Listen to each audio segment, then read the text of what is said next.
Boa noite. A transição do governo de Jorge Viana para o governo de Binho Marques tem acontecido de uma maneira tranquila.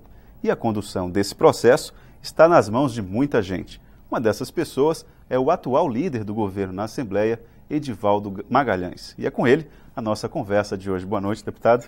Boa noite, Tan. Boa noite aos nossos telespectadores do Acre inteiro.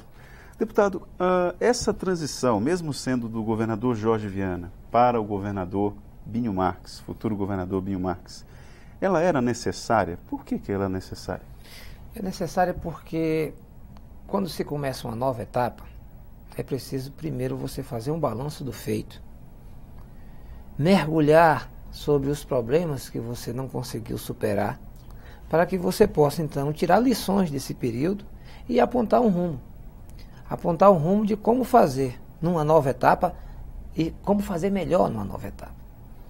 E o Binho tem repetido uma frase que acho que a intenção dele é chamar muito a atenção para o desafio do terceiro governo da Frente Popular. Ele disse: olha, somos um governo de apenas 4 anos. Não sou candidato à reeleição, mas não quero um governo de fazer menos. Eu quero um governo que faça muito mais. E para fazer um governo que faça muito em 4 anos, um dia vai ter que valer por 2. Ora, ele tem repetido isso na reunião que nós fizemos ontem da Frente Popular, de 5 horas de duração a reunião, com todos os dirigentes da frente. Ele repetiu isso pelo menos umas 3 vezes. Portanto, nós precisamos fazer a transição. É necessário. O governador Jorge Viana, quando encerrou o seu primeiro mandato, para o segundo mandato, que ele tinha que fazer a transição dele para ele mesmo assim ele operou muitas mudanças dentro do próprio governo para poder, digamos assim, ele alcançar os resultados que alcançou nesse segundo mandato, e que quando você soma, você tem um governo de 8 anos. E o governador Jorge Viana, quando estava iniciando o seu segundo mandato, repetia muito que era preciso reinventar o governo. Era preciso que mesmo as pessoas que permanecessem no governo dele, sendo às vezes até os mesmos titulares das mesmas pastas, precisavam mudar os procedimentos. Agora, nós estamos entrando com um outro personagem, que é o Binho, que tem um outro jeito de conduzir as coisas, que tem uma outra forma, digamos assim, de construir os seus processos de tomada de decisão, e que, portanto, nós precisamos ter uma equipe, digamos assim, que esteja à altura desse novo momento. Que impressões te dá esse jeito do Binho de articular? Que sensações que te dão isso? O Binho é uma pessoa muito tranquila, né? Às vezes as pessoas, ao olhar para ele, acham, é muito tímido, né? Será que uma pessoa muito tranquila, muito calma, muito tímida, tem impulso para governar? Isso era questionado, inclusive, na campanha, mas ele é muito tranquilo, mas ele é muito firme. Eu até diria que ele é muito doce, mas ele é muito duro. Né? Ele é muito duro. Uma rapadura, mais ou menos. Uma rapadura, pronto. É um produto muito conhecido aqui no nosso Acre, né? Então, eu acho que ele escuta muito.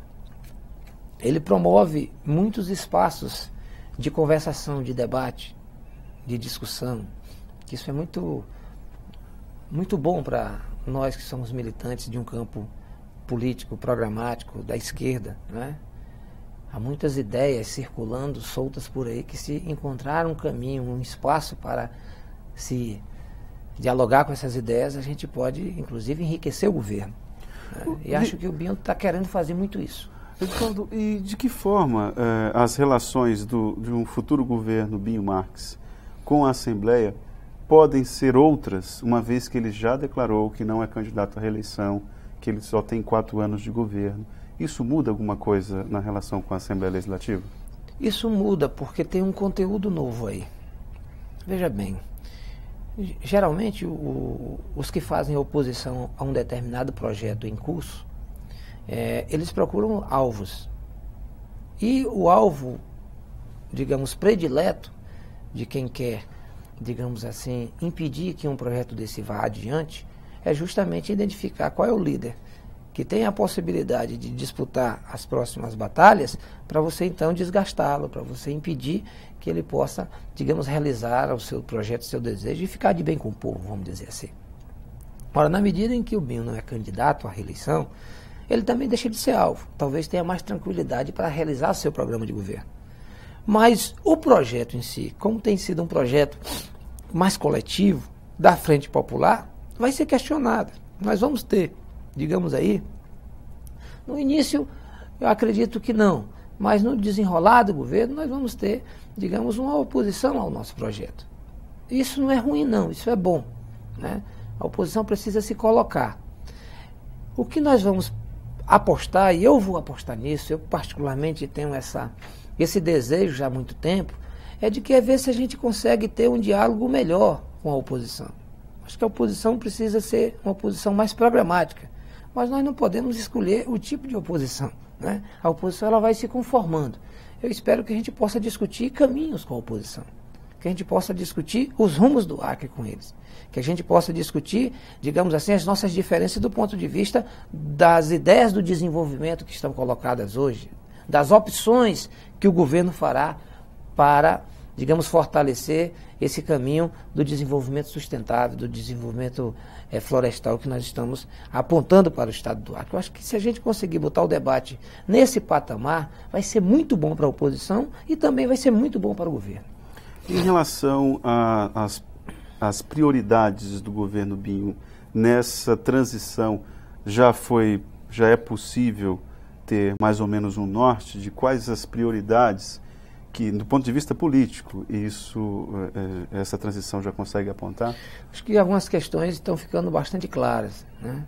Primeiro que é preciso agora, nessa terceira etapa, né, já que o governador Jorge Viana construiu as bases importantes para que o Acre possa dar um seu salto de qualidade na área da industrialização, por exemplo, é importante que o governo chegue mais perto das pessoas. E para o governo chegar mais perto das pessoas, ele vai ter que ter uma espécie de enxugamento dos seus programas. Às vezes você pode ter programas demais que atingem um contingente pequeno de pessoas. Mas se você tiver um certo enxugamento de programas e fazer programas que tenham um alcance grande, né, que eles sejam grandes programas que se aproximem da maioria dos excluídos do Acre, a gente pode focar mais o governo e podemos ter uma estrutura menor de governo. E com uma estrutura menor pode sobrar recursos para que você possa fazer um investimento mais direto nesses programas. No governo Jorge Viana, foi necessária essa ampliação de programas para que o governo pudesse estar mais presente? Foi fundamental. O governo Jorge Viana, ele encontrou uma terra arrasada. Ele teve que cuidar de tudo, reconstruir praticamente tudo. Do ponto de vista moral, o Acre estava enterrado. Tivemos que fazer um embate político contra a corrupção, contra o crime, né? Contra a instituição da coisa errada, porque o certo aqui era ser errado, né?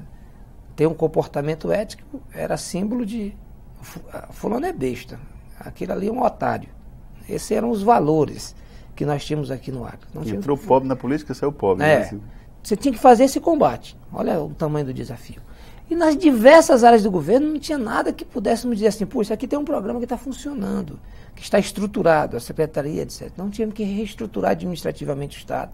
Nós tivemos que fazer um investimento pesado na infraestrutura, gastar muito com infraestrutura, porque o Estado, como é que você poderia atrair, por exemplo, uma indústria de piso para cá, se você não tivesse nem estabelecido as políticas e nem construído uma base de infraestrutura necessária para isso? Era impossível. Então o governo teve que correr, portanto, teve que ser um governo, de vez em quando, que atropelava os processos, porque o tempo perdido era muito grande. De vez em quando alguém diz, poxa, mas o governo Jorge foi muito acelerado. Digo que se não fosse, nós não tínhamos conseguido o nível de resultado que nós conseguimos. Agora, nós precisamos dizer assim, olha, levamos o governo a esse determinado patamar. E agora? Agora tem que refinar mais. Refinar mais. Agora nós temos que focar e mergulhar nas nossas raízes. Qual é o sentido de um governo de esquerda no Acre? É a gente ter um governo cada vez mais próximo da causa dos pobres, da causa dos excluídos. Portanto, é para eles que nós temos que fazer o investimento maior. É para essa gente que nós temos que nos aproximar mais. Então, nosso governo tem que chegar nas cabeceiras dos rios. Quem mora nos municípios isolados sabe do que eu estou falando. Nosso governo tem que gastar dinheiro com desobstrução de igarapés, porque essa é a estrada do nosso morador das vilas, dos municípios mais isolados. Porque a pressão por asfaltar aqui perto da cidade é muito grande. E aquele que mora lá dentro do igarapé, que às vezes com 5 mil reais, você resolve o problema do ir e vir dele durante o ano inteiro. Às vezes ele não consegue vir até aqui para reivindicar. Então nós vamos ter que fazer um governo, nessa terceira etapa, quando eu digo que se aproxime das pessoas, é um governo que possa enxergar acima das corporações, para que a gente possa ir ao encontro daqueles que nós queremos que tenha florestania plena no Acre. Deputado, o senhor falou a respeito de um certo refinamento na condução dos projetos de governo, os projetos, as ações de governo mais refinadas, mais focadas. Em relação especificamente à Assembleia Legislativa, como é que esse refinamento pode chegar entre o Executivo e o Legislativo? Eu penso que nós, por termos agora mais tempo, se nós gastarmos, digamos, 2 semanas para tratar de uma determinada matéria importante, não haverá prejuízos, né? Tem muitas coisas já que estão funcionando sem precisar da gente ficar dando pitaco todo o tempo. Nós alcançamos a normalidade. O tempo de correr, da pressa, eu não quero dizer que nós temos que fazer um governo lento, não é isso. Mas a pressa nos processos de decisão, eu acredito que nós não precisamos adotá-la agora. Então há espaços maiores para a conversação, para o envolvimento das pessoas, para a gente discutir melhor as coisas, para mergulhar melhor nos assuntos. A participação. Eu acho que nós estamos precisando disso. Isso é bom, inclusive, para a própria oposição, né? Para todos. Inclusive, eu acho que é uma reivindicação que é coletiva da Assembleia Legislativa, né? Acho que vai ser comum a presença do governador na Assembleia para discutir algumas questões, para debater alguns projetos. Inclusive, o governador Binho afirmou isso nessa primeira reunião da Frente Popular, que gostaria de ir muitas vezes à Assembleia para fazer esse tipo de debate, fazer esse tipo de discussão. E acho que cabe isso, que é importante que isso seja feito nessa nossa etapa que vamos adentrar, né? Até porque nós vamos precisar mobilizar contingentes grandes da nossa sociedade para que a gente possa atingir alguns objetivos dessa terceira etapa do governo. Nós vamos precisar envolver as pessoas. E para envolver as pessoas, a gente precisa dialogar muito com elas. Bom, um dos exemplos desse diálogo da futura gestão Binho, na própria equipe de transição, ele já convidou todos os líderes dos partidos que compõem a Frente Popular para fazer essa frente, né? Então, essa transição. Então, essa aproximação com os partidos políticos, com o embate, com as discussões, parece que disso aí ninguém vai precisar. Vamos ter bastante. Vamos ter bastante. Olha, porque a reunião que nós fizemos ontem, ela começou 4 horas da tarde e terminou mais de 9 horas da noite. O governador chegou e sentou e participou 5 horas de um debate. Ouviu a exposição de cada grupo temático que passou aí 2, 3 semanas discutindo o resultado do trabalho de cada grupo, interviu, deu a sua opinião, escutou a opinião dos parlamentares acerca dos temas, depois fez uma exposição um pouco das suas expectativas com relação à continuidade da transição, delegou tarefas, estabeleceu, digamos, prioridades para o debate político agora. Então, acredito que para quem gosta de um bom debate, vai ter espaço para muita conversa no governo do Binho. Deputado, nós vamos fazer um breve intervalo e voltamos falando um pouco mais de política nesse período de transição agora do governo Jorge Viana para o governo de Binho Marques. Ok. O Ideias da Aldeia volta em instantes.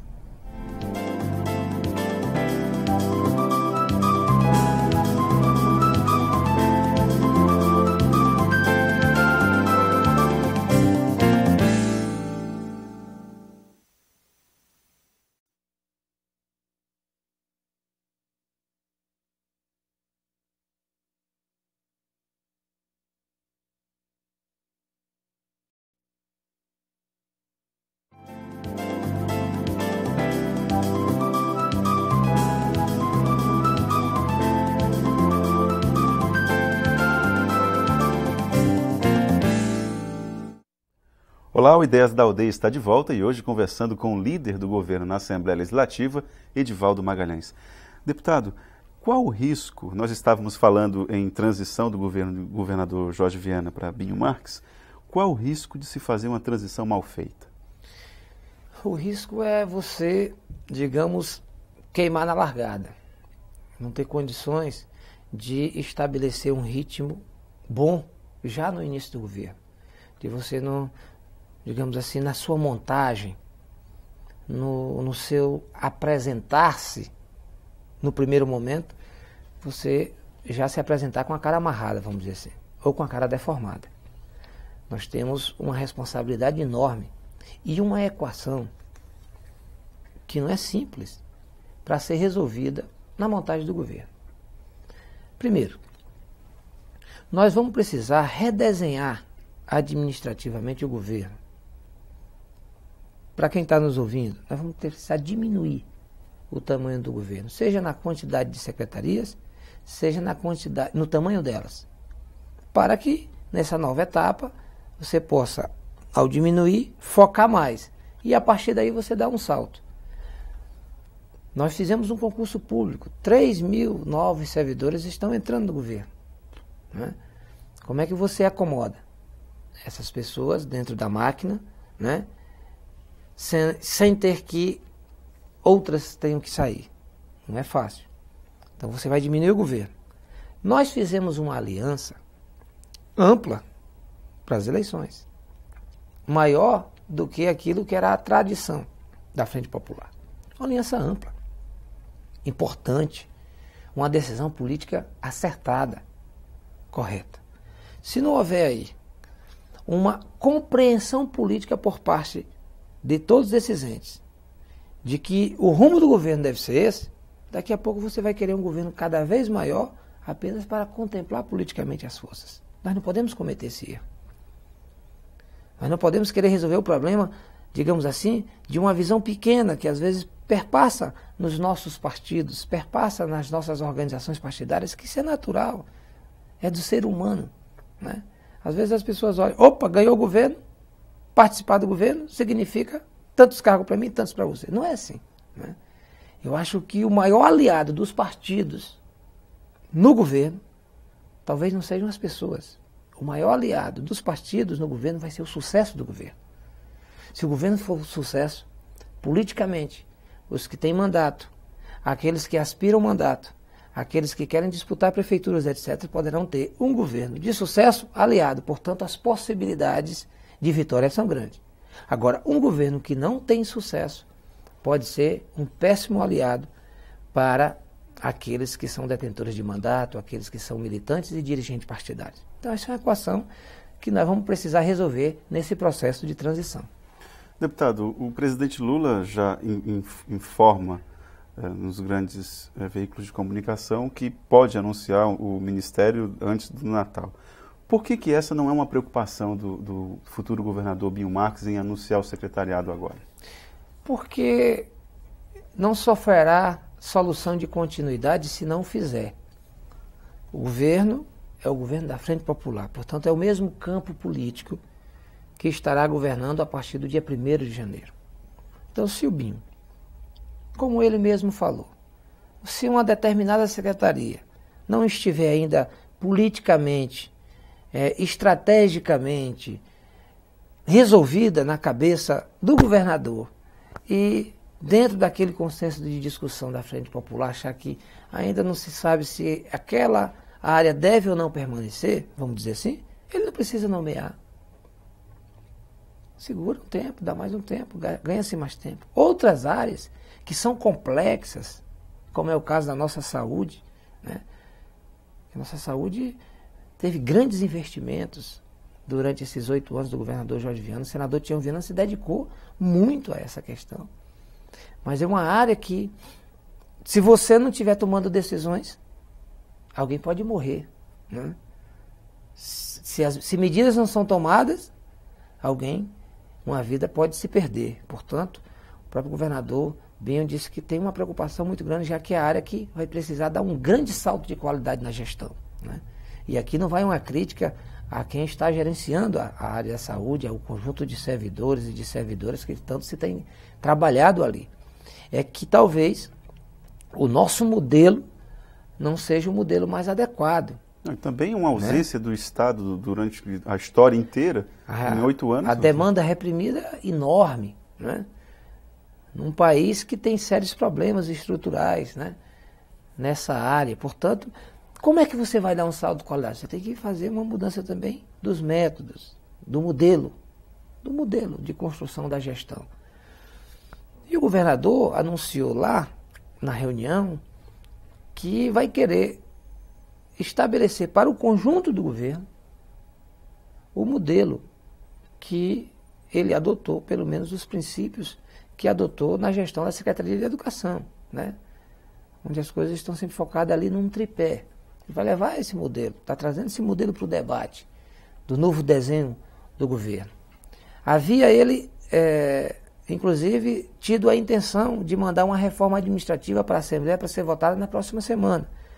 Ele já anunciou da impossibilidade disso, porque se vai fazer um redesenho, isso não pode ser feito às pressas, porque pode ter erros na construção desse redesenho. Então talvez não, essa reforma só vai acontecer... Mas ele poderia mandar esse projeto? Poderia, em comum acordo com o governador Jorge Viana, né, define e remete para a Assembleia. O próprio governador Jorge Viana remete como chefe do Executivo, e a Assembleia votaria antes do recesso. Essa reforma administrativa vai ficar para ser votada só em março. Portanto, a transição que poderia estar sendo sinalizada para se encerrar agora no final do mês de dezembro, ela deverá se estender até pelo menos o final do mês de janeiro. Deputado, e a participação nessa transição do vice-eleito César Messias? Tem sido tão discreta que tem chamado a atenção. Como é que está o César em relação, o vice-governador César Messias, em relação a essa transição? Ele participa efetivamente das discussões? O vice-governador César esteve ausente do Estado para fazer um tratamento de saúde. Ele teve problemas de hérnia de disco. Ali no período da campanha, ele teve que fazer uma revisão. Ele está retornando, já está aqui em Rio Branco. E o governador, inclusive Binho Marques, quando definiu uma equipe para fazer o diálogo com os partidos nos próximos 10 dias, uma das pessoas que ele pediu que ficasse à frente desse trabalho foi o vice César Messias, que é uma pessoa que tem uma grande contribuição a dar pela experiência política que tem nesses momentos de discussão e de tomadas de decisão. Então César tem sido um vice discreto, como deve ser todo o vice, mas uma pessoa que vai colaborar muito nesse processo de construção do governo. Deputado, eu vou lhe fazer uma pergunta agora, que eu sempre meio melindrosa, até porque eu não... Fique à vontade. não gosto muito dessa coisa de segmentar o Acre. Uhum. Mas, e o Juruá? Como é que está a atenção, os olhos do governador Binho para o Juruá nesse momento que antecede a sua posse, esses períodos de transição? Há um cuidado especial com aquela região? Como é que está sendo pensado aqui? Vai haver um debate e tem que haver um cuidado especial com o Juruá, né? Eu diria até um cuidado especial com todo o interior. No salto de qualidade das relações administrativas que o governo precisa dar, justamente ele precisa, digamos, encurtar as distâncias entre o interior e a capital, que não é só entre município e capital, é a distância entre o governo que está lá e a sede do governo que está aqui. Às vezes, para se resolver um problema, haja telefonemas, haja ofícios, documentos, etc. Isso cai numa burocracia enorme e o cidadão que está aqui na capital, pertinho da secretaria, vira um privilegiado, porque ele vai lá na sede, às vezes conhece o fulano e rapidamente resolve o problema dele. E aquele que está lá no Jordão, para resolver o mesmo problema dele, que ele tem o mesmo direito, às vezes leva 3, 4, 5 meses. Há um distanciamento, um descompasso entre quem mora nos municípios e quem mora aqui na capital. Então o governo precisa superar isso. E só vai superar isso se tiver um modelo mais descentralizado na sua gestão, onde as pessoas que estão lá no município tenham mais autonomia para tomar decisões e para resolver questões. Esse é um debate que está muito presente nessa transição. E, olhando para os municípios, a questão do Juruá ganha um realce, porque ali nós também temos os nossos maiores problemas, as nossas maiores dificuldades, por exemplo, do ponto de vista da aproximação política do nosso campo com o conjunto daquela população. Portanto, é um desafio dos bons. E acho que nisso o Binho está muito ganho para fazer, digamos, os ajustes que serão necessários serem feitos. Deputado, para finalizar a nossa conversa, eu não poderia deixar de perguntar para o senhor em relação à liderança do governo no futuro governador Binho Marques na Assembleia Legislativa.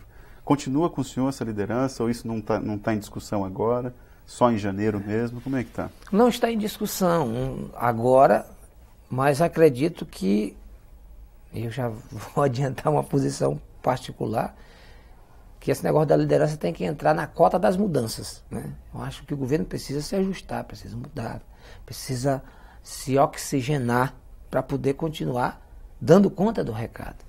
E acho que o governador Binho, no momento adequado, deverá anunciar quem deverá ser o seu líder.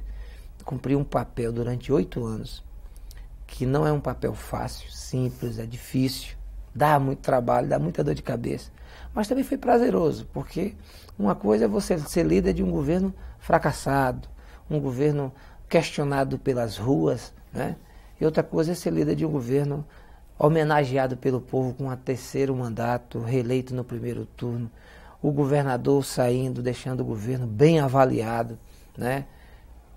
O governador que tem dificuldade de andar nas ruas, não porque vai ser cobrado, mas porque, né, é abraçado pelo seu povo, né?